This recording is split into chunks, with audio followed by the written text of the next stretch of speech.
Salut à tous, alors je vais te faire un complément d'enquête encore donc sur TF1 puisque ce matin vous m'avez apporté certains éléments, j'ai eu pas mal de commentaires, enfin j'ai jamais eu autant de commentaires, donc à ceux en tout cas à 1%, donc il y a énormément de personnes qui ont partagé, donc moi je l'ai dit je suis pas sur Facebook mais ma femme est sur Facebook, elle a dit ah il y a des personnes qui ont partagé sur Facebook, donc comme d'habitude il y a des commentaires extrêmement bienveillants, il y en a qui disent qu'est-ce que c'est on va faire là, t'en as qui vont dire ah ouais mais oui je fais des vidéos pour la gloire et pour l'argent, voilà. Donc je vous dis tout. Voilà, au moins vous le savez. Donc, bref, je ne vais pas revenir là-dessus. Et pareil, bon, pour ceux qui critiqueront, j'ai des éléments en tout cas, on va dire importants. J'ai eu un commentaire, mais le gars me dit en fait, t'es un rigolo, la batterie c'est une 77 kWh. Donc si tu veux, moi, je ne regarde plus la télé. Les gens qui me suivent depuis le début, depuis un an, savent que je ne regarde pas la télé. J'ai regardé l'excellent article de Mac Forever, je trouve que je te le remettrai à limite en source si tu veux. Je ne peux pas screener. Alors autant en Mac Forever, toutes les autres informations, je peux te les screener, je te les mets là, là, où tu veux, juste en dessous, partout. Là, je ne peux pas. Dès que je screen, dès que ce machin, dès que j'enregistre, blackout, donc ça ne fonctionne pas. Donc en gros, je vais te lire les informations et avec la plaque, j'ai réussi à trouver un site internet, alors c'est plus Oscaro, où donc GV, c'est les nouveaux modèles et c'est le nouveau moteur 286 chevaux et donc chevaux, l'édition Pro, donc aux alentours des 50 000 euros de mémoire, bref. Et avec la batterie de 77 kWh. C'est pour ça qu'il n'y a rien qui va. On va parler donc de la voiture électrique, mais sur les thermiques, par contre, bah pareil, j'ai réussi à avoir pareil, les plaques, etc. Je vais te donner plus d'éléments, et pareil, il n'y a rien qui va. En fait, tu as bien compris que là, on est sur une batterie de 77 kWh, pourquoi il ne l'a pas fait d'une traite?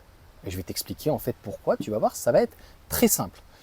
Donc, à la lecture, ils te disent 3 conducteurs, pour 3 véhicules très différents. Le premier, une électrique et machin bidule.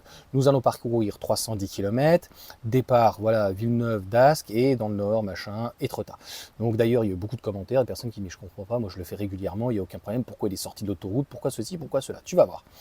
Donc, il a fait un plein et une autonomie de 640 km. Pareil, hein, vous avez été plusieurs, on va revenir sur la partie thermique. Comment il peut faire 4 litres et avoir une autonomie de 600 km? Bref, Sébastien, donc la fameuse dame Manon, donc elle a une autonomie de 640, je crois que c'est qu'avec la DS7. Sébastien, lui, a chargé sa voiture électrique parce qu'ils ne disent pas le modèle, c'est magnifique. Pour 9 euros, ça peut être cohérent. 77 kWh, s'il a rechargé la totalité et qu'il a 13 centimes, c'est cohérent. Sauf qu'il t'annonce une autonomie de 388 km. Donc, comme je t'ai dit, là, pour moi, Volkswagen, tout ce qu'ils ont raconté sur l'ID4 est faux et Volkswagen pourrait être en droit franchement de les attaquer parce que l'autonomie WLTP de ce véhicule c'est 550 km.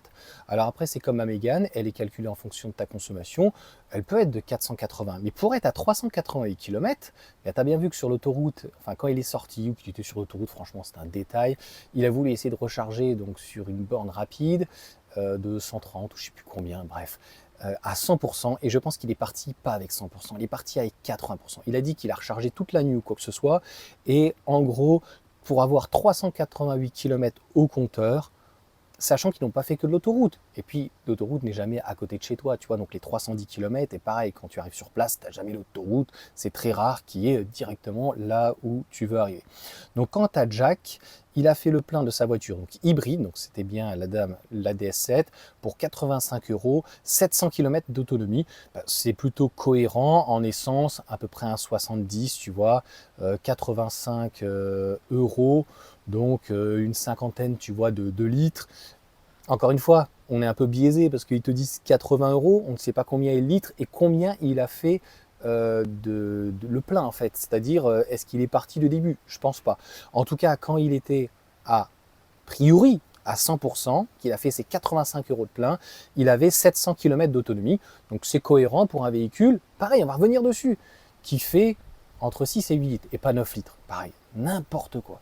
C'est un peu plus compliqué. Après 200 km de route, la batterie affiche 70%. Ben là, tu comprends la cohérence. Il est parti avec 80%. Elle lui disait 388 km puisque donc il a rechargé pour le quotidien en 80% NMC. Sauf qu'en fait, pour des trajets longs, on peut charger à 100%.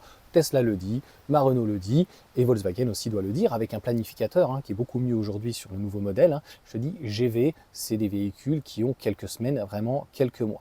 Donc là, encore une fois, Le gars recharge normalement à 100% 77 kWh, il fait directement le trajet direct, il fait du 20 kWh environ et donc il arrive à entre 10 et 15% en fonction. Alors là, il était dans des très bonnes conditions météorologiques, je pense pas trop de vent, une vingtaine, 25 degrés, une petite clim, tranquille.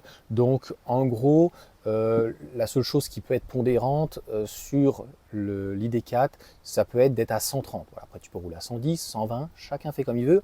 Attention, le nouveau moteur de 286 chevaux, il fonctionne très très bien ce moteur, il a un meilleur rendement que les autres moteurs, c'est pour ça que pour la même batterie, normalement, elle est donnée à 520 ou 530, donc elle a un gap.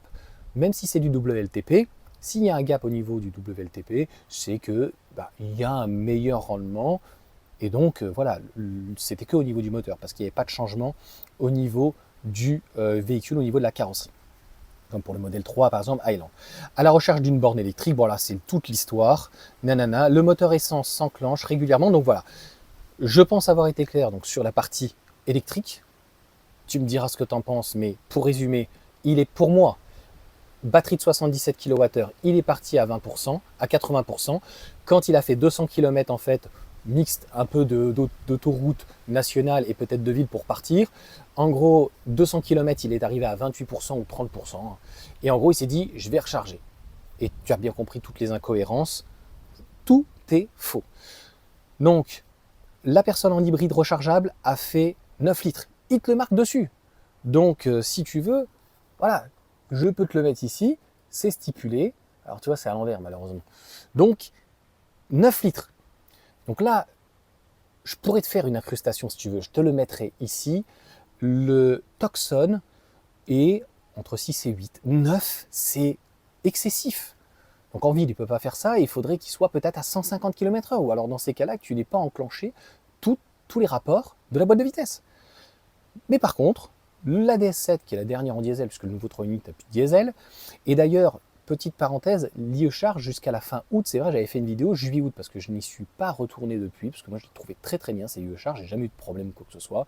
Après, j'y suis allé 2 fois, et comme je t'ai dit, j'ai eu le parrainage 25 centimes. Donc à un moment donné, il faut arrêter de raconter n'importe quoi, enfin, c'est un truc de fou. 4 litres, et donc je te remets aussi les informations donc, de la DS7, donc j'ai récupérer la plaque, c'est je ne sais plus une GC ou quoi que ce soit, 110 et je ne sais plus les 2 lettres. En gros, ce véhicule est entre 5 et 6 litres, mais on est un peu plus parce que je te l'ai dit, j'ai eu un 3 litres, notamment 2 litres HDI, 163 chevaux, là on est sur du 130 chevaux en 1,5 litre, il y a un gros turbo, il y a un filtre en plus, des filtres à particules en plus, etc. Donc c'est pas normalement des motorisations qu'on met dans des véhicules lourds quand même et qui n'ont pas un CX franchement extrêmement préparé pour du 130 km/h. Donc voilà, les 4 litres ne peut pas être en dessous de 6 litres. Peut-être 5 litres 5, peut-être 5 litres 5, allez, peut-être 5 litres 3 parce que tu roules pas trop vite ou tu as un petit vent au niveau dans le dos, quoi, si on peut dire. Enfin, 4 litres. Et il y a un commentaire et quelqu'un qui m'a dit, je ne sais plus si c'était sur Facebook ou sur YouTube, bah, tu racontes n'importe quoi, d'où il a parlé 4 litres. C'est marqué dans les informations, je n'invente rien et il l'a dit. Vous l'avez entendu comme moi dans la dernière vidéo. Donc si vous voyez avec le full électrique, c'est le plus économique, la plus économique et celle qui pollue le moins. Plus de détails, machin. En gros, il te disait que tu allais plus. Alors, pour conclure, ce véhicule électrique donc pouvait aller jusqu'à la fin, finalement pour une dizaine d'euros la charge. Voilà. L'hybride rechargeable, je pense, c'est quand même plus à 7 litres, environ 7 litres, 7 litres 5, vraiment grand maximum. Donc, de toute façon, il n'avait pas besoin de refaire le plein. Donc, il est parti d'une station hors autoroute. Donc, actuellement, on est à peu près à 1,70, tu vois. Donc, ça te fait à peu près du 11, 12, 13 euros du 100 km, donc sur 310, ça va faire environ entre 40 et 50 euros en fonction d'où tu as pris ton essence. Tu as pris du 95, du E10, du 98, tu comprends, ça ne peut pas être au millimètre et de la station. Donc en gros, entre 40 et 50 euros, donc 5 fois plus cher, et on le sait, une voiture thermique, c'est 5 fois plus cher aujourd'hui qu'un véhicule électrique. Et le diesel, on va dire qu'on va tabler à peu près 6 litres. Je suis cool, tu vois. C'est ce que je faisais avec mon 3008 2 litres HDI. Alors tu vas me dire, ouais, mais là on est sur un 1,5 litre 4 cylindres, il est plus petit. Ouais, mais il est obligé de tirer beaucoup plus. Ok, mais moi j'avais une boîte 6 et là c'est une AT8. Ok, 6 litres.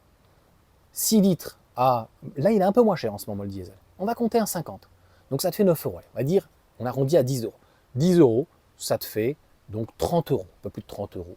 Donc 30 euros le diesel sur les 310 km, 40, 45, 50 en fonction si tu mets du E10, 95 si tu en trouves encore, ou du 98.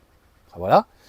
Et donc l'électrique, on va dire une dizaine d'euros. Après, comme tout véhicule, soit tu pouvais le recharger à ton lieu de vacances, chez des amis, en charge lente, ou quand tu arrives éventuellement sur place. Et comme vous l'avez tous dit, il y a des recharges sur l'autoroute. Parfois, il y en a qui ont donc des cartes et qui payent aux alentours des 30, 40 euros maximum centimes, donc le kilowatt. Donc à un moment donné, je ne peux pas mieux m'exprimer et dire que ça soit sur le véhicule thermique ou le véhicule électrique, tout était faux, tout était faussé. Et je vois pas comment ils ont pu faire ce genre de choses et comparer. Donc pour moi, ça, c'est pas du journaliste du tout. Si vraiment l'envie m'en prend, mais alors au mois de septembre, octobre, c'est très compliqué.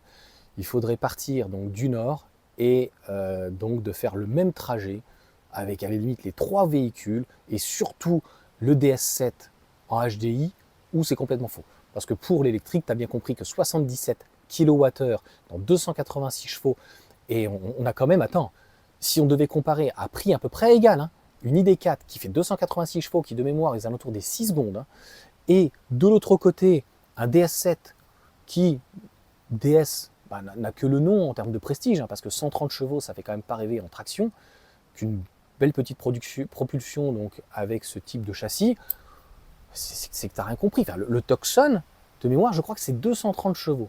Donc c'est un Altis qui fait entre 150 et 180. Il n'est pas énormément gourmand par rapport à un RAV4 qui est un 2,5 litres, même s'il n'a pas de turbo.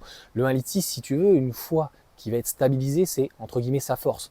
Le RAV4 va être un petit peu plus glouton, tu vois, sur l'autoroute, parce que il faut l'alimenter la bête, hein. Le 2,5 litres. Après, on est dans 2 très bonnes voitures hybrides, mais avec une vision, on va dire, différente. Une, je crois que de mémoire, c'est une boîte double embrayage. L'autre, c'est une boîte avec un variateur. Donc, c'est voilà, un peu différent. Et l'autre turbo compressé et l'autre qui est une Admo est vraiment très dégonflé. Un 2,5 litres de mémoire qui fait 160, 165 chevaux.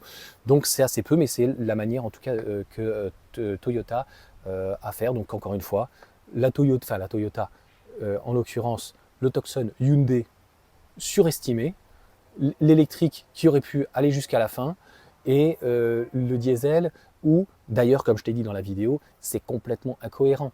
4 litres et 640 km, elle dit, d'autonomie, donc si elle a refait le plein à fond pour 100 euros, donc 100 euros, même si tu es à 2 euros, ça fait 50 litres. Et si tu es à 0, tu arrives à la panne sèche. Donc 50 litres, c'est ce qu'il doit faire, hein, le DS7. Moi, j'avais à peu près 60 litres. Mais bon, mettons, aujourd'hui, souvent les réservoirs sont un peu plus petits. Et puis, elle n'a pas mis jusqu'au bout. Donc, on va dire, elle a une soixantaine de litres. Je ne sais pas, la fiche, franchement, là-dessus, c'était pas intéressant. Mais 4 litres, un peu plus de 600 km. Donc, 6 x 4. Donc, 6, 12, 24. Donc, en gros, le réservoir de ce véhicule serait de moins de 30 litres. Est-ce que tu as compris l'absurde? Donc, c'est pour ça que il n'y a rien qui va. Je pense que le mieux, c'est que TF1 retire clairement sa vidéo et voilà, qu'il est en replay ou quoi que ce soit. C'est risible.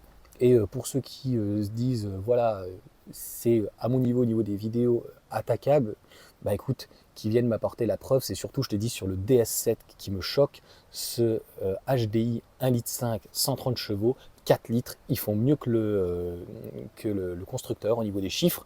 Donc il y a une très grosse anomalie. Moi je ne savais pas qu'en partant du nord et en allant en Normandie, donc en fait c'est tout descendant, tout le temps descendant en fait. En fait, la boîte 8, tu vois, elle est tout le temps en descente. Donc, en fait, c'est ça qui joue. Puis bon, une boîte 8, pareil, sur un diesel. Déjà, une boîte 6, tu vois, tu es aux alentours des 2000 tours. C'est pas ça qui va changer un diesel. Qu'il soit un peu dans les tours ou pas, c'est pas important. À Extrême, vous me l'avez dit dans les commentaires, si ça avait été une petite Clio DCI, 1,5 litre, 4 litres, c'est vraiment très peu. Hein. Mais pourquoi pas, à 100, 110. Mais là, sur ce, ciao à tous.